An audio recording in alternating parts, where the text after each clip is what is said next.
No idea who Mr. Green is, and I I asked a couple times this evening where Mr. Green is from, and nobody knows.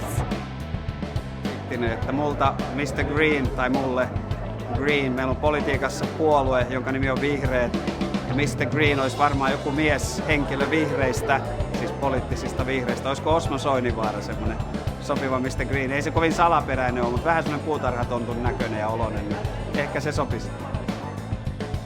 Humoritajuinen, kiva tyyppi ja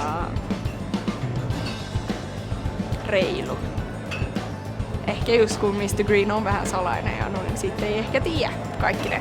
Mutta aina pitää niinku chanssata, mitä se on, niinku, testata. Riita Tainola. Se on mun maailmassa se on joku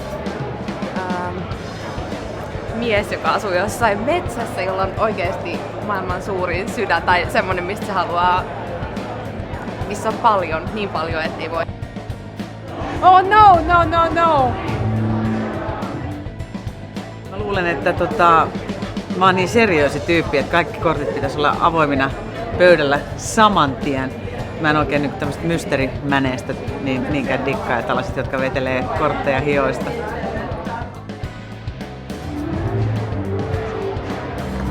Oh, Markus Selin.